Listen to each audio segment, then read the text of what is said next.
어느 날 갑자기 우리 집 현관문이 열리지 않는다면, 창문을 내리쳐도 깨지지 않고 모든 통신마저 완전히 끊겨버린다면, 일기예보에도 없던 거대한 태풍이 몰아친 날, 평범했던 내 식구는 영문도 모른 채 집안에 갇히게 됩니다.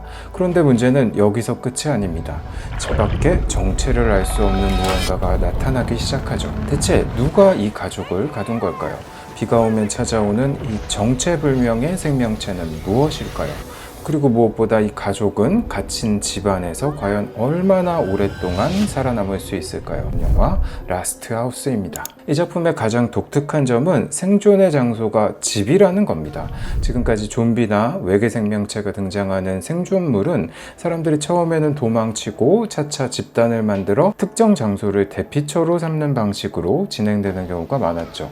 그런데 라스트 하우스는 반대입니다. 가장 익숙한 사람인 가족과 가장 익숙한 공간인 집안에서 생존을 시작하죠. 문을 열고 밖으로 나갈 수 없는 상황에서 가족들은 집안에 있는 것들을 이용해 살아남을 방법을 찾아갑니다. 거실 바닥을 뜯어서 식물을 심고 빗물을 받아 식수를 저장하고 집안 유일하게 뚫린 구멍인 굴뚝을 통해 식량을 구하기도 하죠. 특히 전직 엔지니어인 아버지는 집안에 있는 여러 물건과 도구를 이용해 점점 하나의 생존 시스템을 만들어갑니다. 이들이 하루하루 살아남기 위해 집을 바꿔가는 과정을 보는 재미가 꽤 쏠쏠합니다. 그런데 저는 이 설정에서 한 가지가 더 재미있게 느껴졌는데, 이 공간은 이들이 처한 상황에서는 가장 안전한 공간이지만 반대로 자의로 그 안에 있는 게 아니기 때문에 감옥처럼도 느껴진다는 겁니다. 밖으로 나갈 수도 없고 누군가에게 도움을 요청할 수도 없고 무엇보다 밖에서 무슨 일이 벌어지고 있는지를 알 수가 없죠. 모든 정보가 차단된 채 집안에 갇혀 있게 됩니다. 그래서 이 영화의 공포는 괴생명체가 등장하는 순간보다 오히려 내가 가장 안전하다고 생각했던 곳에서 빠져나갈 수 없다 하는 데서 느껴지지 않나 싶습니다. 이 영화에서 재미있는 또 하나의 요소가 바로 이웃 간의 소통입니다. 통신이 모두 끊긴 상황에서 가족들은 창문을 통해 이웃과 보드판에 글씨를 적으며 대화를 이어나가죠. 말 한마디를 직접 나눌 수 없는 상황에서도 사람들은 어떻게든 서로의 존재를 확인하려고 합니다. 결국 이 영화는 극한의 고립 상황에서도 인간에게는 누군가와 연결되어 있다는 감각이 얼마나 중요한지 보여주죠. 어쩌면 이 작품에서 집을 빠져나갈 수 없는 것만큼 무서운 건 세상에 나와 가족만 남겨진 것 같은 느낌일지도 모르겠습니다.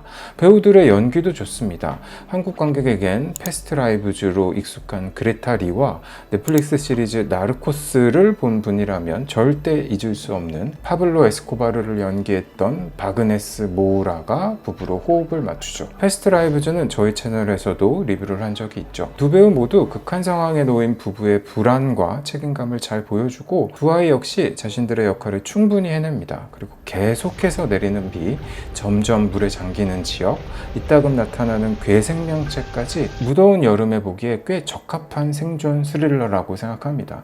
이제부터는 이 작품의 아쉬운 점을 이야기해 보겠습니다. 여기서부터는 스포일러가 있습니다. 처음에는 가족이 집안에서 어떻게 살아남을까라는 설정이 상당히 흥미롭습니다.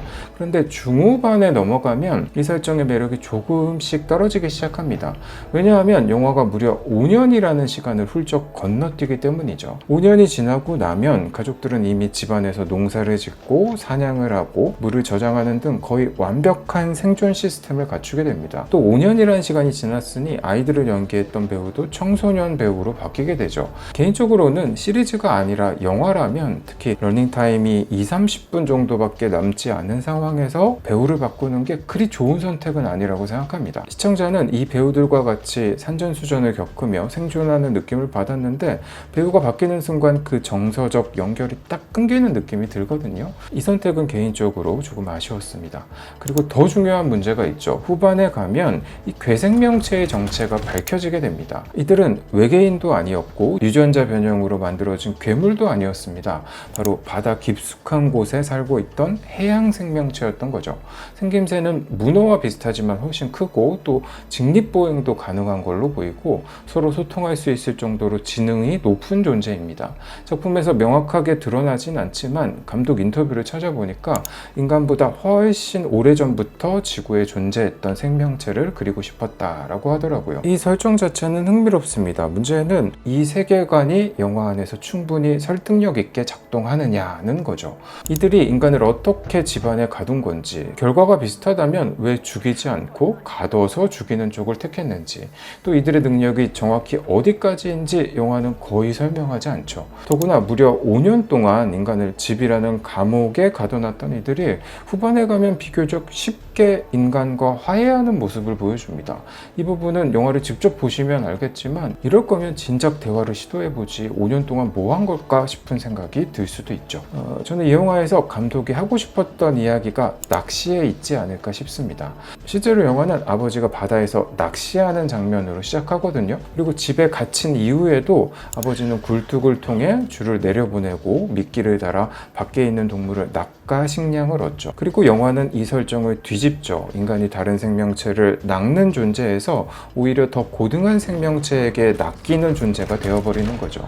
저는 이 아이디어 자체는 좋다고 생각합니다. 다만 이 설정이 조금 더 영화적으로 전달되려면 해양 생명체가 인간을 대하는 방식에도 낚시와 연결되는 장면이 조금만 더 있었다면 어땠을까 싶습니다.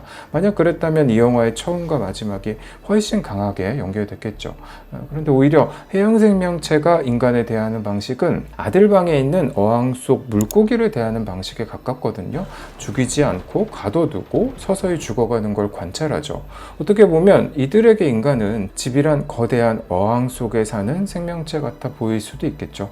마지막으로 아쉬운 건 영화의 톤입니다. 이 작품은 호러적인 요소가 있긴 합니다. 하지만 그 강도가 강한 편이 아니고 오히려 호러적인 맛을 살짝 첨가한 가족 생존극에 가까운 영화라고 생각합니다. 그런 전제로 이야기해보면 작품 안에서 동물을 잡는 과정이나 죽이는 방식을 굳이 이렇게까지 자세하게 보여줄 필요가 있을까 하는 생각이 들긴 합니다. 저는 잔인하고 수위가 높은 영화에 대한 거부감이 거의 없고 오히려 세계관만 제대로 구축되어 있다면 그런 작품을 좋아하는 편입니다. 문제는 이 작품이 과연 그런 세계관 안에 있을까 싶은 거죠. 개인적으로는 가족 생존극과 호러 사이에서 영화의 톤이 조금씩 흔들린다는 느낌을 받았습니다. 마지막으로 제가 이 작품에서 가장 좋아했던 장면 이야기를 해보겠습니다. 가족은 집안에 갇힌 채 크리스마스를 맞이하게 됩니다. 그리고 집안에 있는 소중하고 쓸만한 것들을 모아서 서로에게 선물로 주죠. 처음 키운 작은 토마토라든지 피아노 악보라든지, 특히 저는 앞으로 더 잘할 수 있고 더 배울 수 있는 것들을 선물한다는 점이 좋았습니다.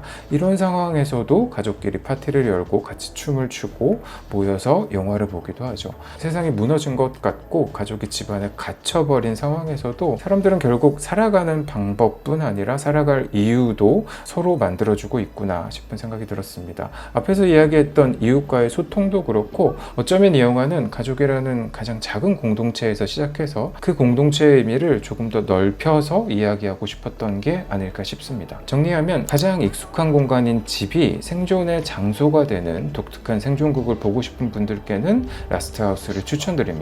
반면에 스토리와 개연성이 그 무엇보다 중요하다 하는 분들께는 추천이 조금 망설여지는 지점이 있습니다. 후반부의 세계관과 개연성은 조금 아쉽지만 적어도 중반까지 긴장감과 분위기를 끌고 가는 능력만큼은 아주 좋은 영화라고 생각합니다. 그리고 저는 이 영화가 인간이 정말 이 지구의 주인인가? 라는 질문을 독특한 방식으로 던졌다는 점에서 한 번쯤 볼만한 영화라고 생각합니다. 지금까지 라스트하우스 리뷰였습니다. 그럼 곧 또 찾아뵙겠습니다. 감사합니다.